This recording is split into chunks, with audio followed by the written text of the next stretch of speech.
There is exactly one race Denny Hamlin has never won. One gap on a resume that has almost everything else on it. And on Sunday at Indianapolis, with 34 laps to go, he was leading it. The final restart. Front row. The Brickyard 400, the last crown jewel missing from nearly 20 years of chasing it, sitting right there in front of him. And the driver who took it away from him was Corey Heim, a 24-year-old part-timer, who drives for 23XI Racing, which is the team Denny Hamlin co-owns. Driving in a car Hamlin helped put him in, after Hamlin personally signed him to a development deal. Hamlin's own judgment as a team owner is what beat him as a driver. And here's the part that makes this genuinely worth talking about. Hamlin refused to blame him. Not one word of criticism at the kid who just took his Grand Slam away. Instead, he pointed the finger somewhere nobody expected. So today, let's break down what actually happened on that restart. Why the Brickyard has haunted Denny Hamlin for 2 decades. Who he actually blamed, and why this might be the strangest defeat of his entire career. Stay with me. Welcome back to Freedom Line News, the channel where we don't just chase the drama, we break down what really happened. If you're new, hit subscribe. This community is growing every week. Let's get into it. Let's establish the stakes properly, because this wasn't just another race for Denny Hamlin.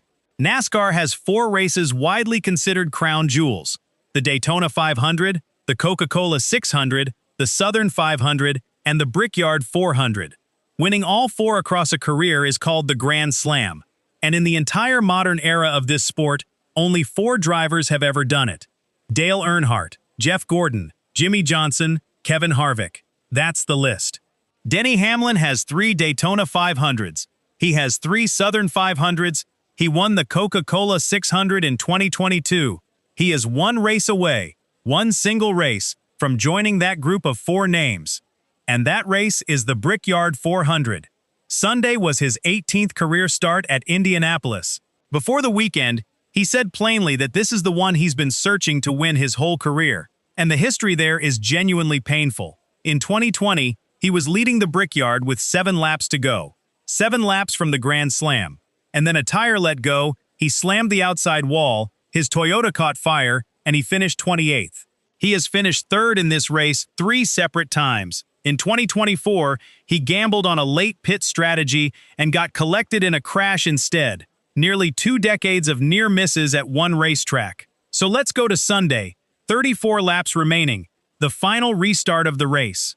Denny Hamlin is leading. On his outside is Corey Heim in the number 67 Toyota.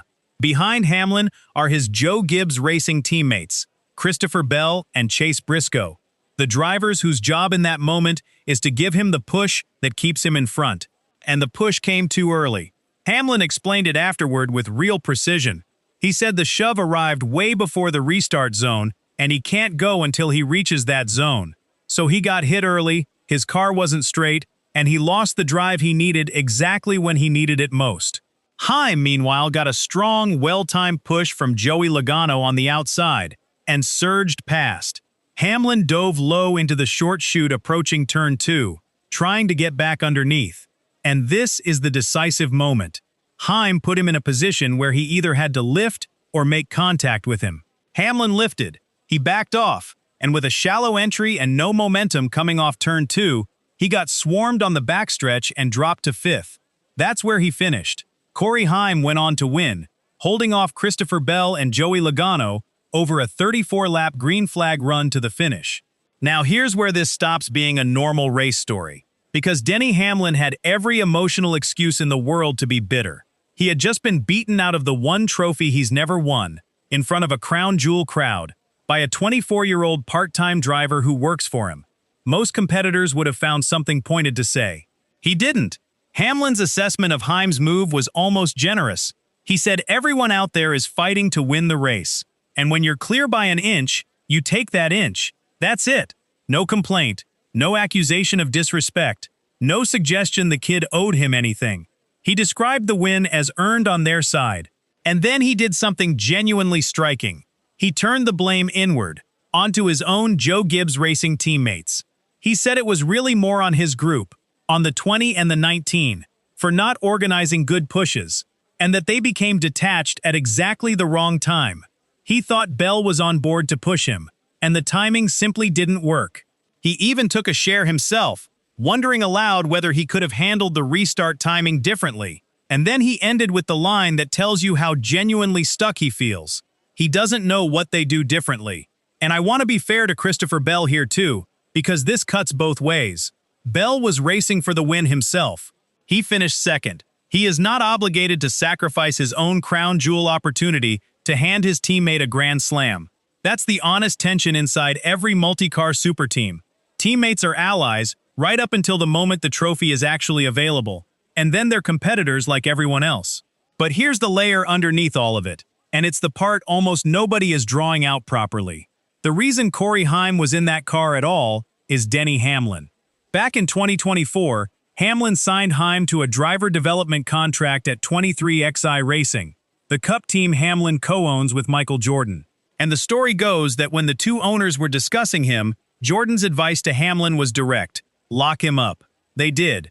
Heim has been running a partial Cup schedule this season, just 8 starts, while he waits to move into a full-time seat with 23XI in 2027.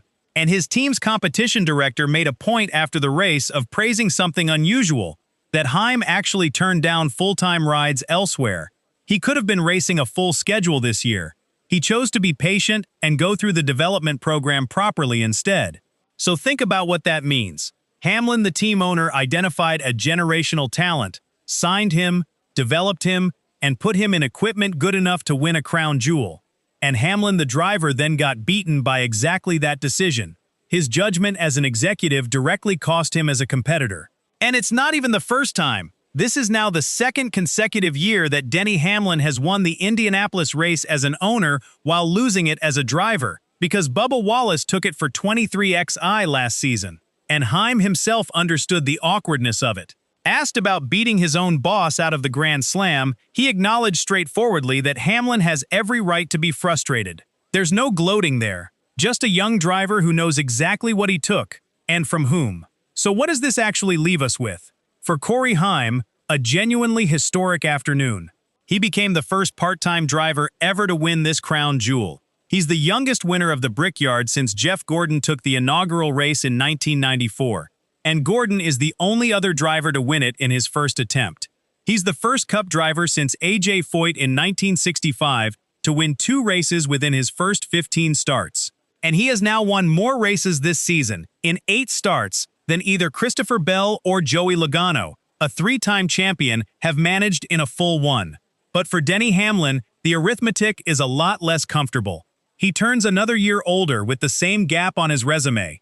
Reports around the sport suggest 2027 is expected to be his final full season, which would mean he has one more Brickyard 400 to complete the Grand Slam. 1. After nearly 20 years, 18 starts, a blown tire 7 laps from the win, 3 third-place finishes, and now a restart that came apart because a push landed a fraction of a second too early. And the deepest irony of all is that when he does line up for that final attempt, Corey Heim will be in the field as his full-time driver, in a car his own organization built. Hamlin's succession plan is already faster than he is at the one racetrack he's never conquered. That's not a criticism of either man. It's just one of the strangest, most bittersweet situations you'll ever see in this sport. A man who built something so well that it beat him. So now I want to hear from you. Was Denny Hamlin right to blame his own teammates rather than the driver who passed him? Or was that just the classy thing to say about a kid who works for him? And do you think he finally gets the Brickyard and completes the Grand Slam before he's done? Or does this one get away for good? Drop it in the comments, hit like, and subscribe to Freedom Line News, where we cover every NASCAR story with the detail it actually deserves. Thanks for watching. See you in the next one.